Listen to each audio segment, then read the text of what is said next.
সাপ্তাহিক নিয়মিত ক্যাবিনেট বৈঠকে শূন্য পদ পূরণের সিদ্ধান্ত আবারও একবার ফলাও করে প্রচার করেছেন রাজ্য মন্ত্রিসভার সদস্যরা। এবার আর 50 বা 100 নয়, বিভিন্ন পদে 1267টি শূন্য পদে ঢালাও নিয়োগের মন্ত্রিসভার সিদ্ধান্তের ঘোষণা দিয়েছে সরকার। উপরন্তু 193টি নতুন পদ সৃষ্টি করার সিদ্ধান্ত গ্রহণ করা হয়েছে বলেও জানিয়েছেন সরকার। যেসব পদে নতুন করে নিয়োগ করার মন্ত্রিসভার বৈঠকে সিদ্ধান্ত গ্রহণ করা হয়েছে বলে জানানো হয়েছে, এর মধ্যে রয়েছে বন দপ্তরের অধীনে 194 জন ফরেস্ট গার্ড নিয়োগ, রাজস্ব দপ্তরের অধীনে বিভিন্ন ক্যাটাগরিতে 254টি শূন্য পদে লোক নিয়োগ করা হবে বলেও সিদ্ধান্ত নিয়েছে রাজ্য মন্ত্রিসভা। স্বরাষ্ট্র দপ্তরের অধীনে 218টি সাব ইন্সপেক্টর মহিলা ও পুরুষ শূন্য পদে লোক নিয়োগ করা হবে বলেও জানিয়েছে সরকার। তবে তাৎপর্যপূর্ণভাবে রাজ্য মন্ত্রিসভায় নেওয়া নিয়োগ সংক্রান্ত পূর্বের ঘোষণাগুলির বাস্তবায়নের পরিসংখ্যান নিয়ে কোনো বিবৃতি নেই রাজ্য সরকারের। পরিসংখ্যান হিসেবে চলতি বছরের সেপ্টেম্বর মাস পর্যন্ত মোট 889টি শূন্য পদ পূরণের জন্য রাজ্য মন্ত্রিসভার অনুমোদনের প্রচার হলেও ঘোষণা অনুযায়ী শূন্য পদগুলিতে নিয়োগ হচ্ছে কোথায় তা নিয়ে প্রশ্ন তুলছেন রাজ্যের শিক্ষিত বেকাররা।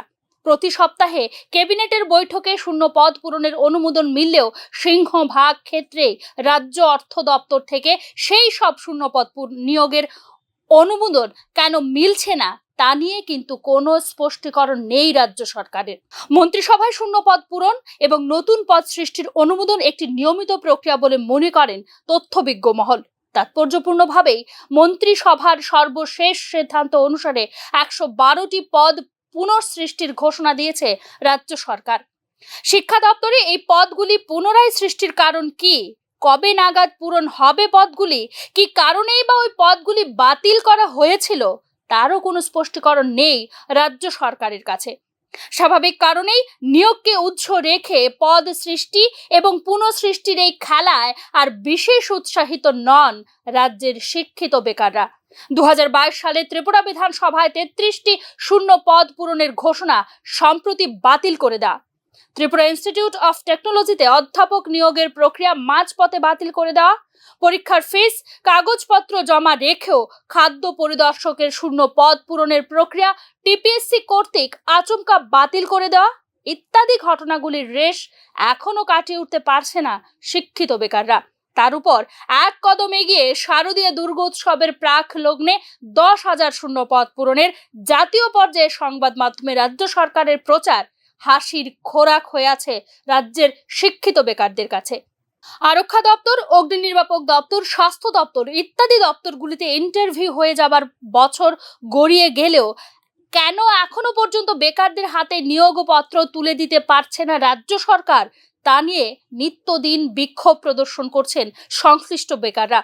এই মুহূর্তে রাজ্য সরকারের বিভিন্ন দফতরে 50,000 শূন্য পদ রয়েছে বলে বিধানসভার সর্বশেষ অধিবেশনে দাবি করেছে বিরোধী দলগুলি।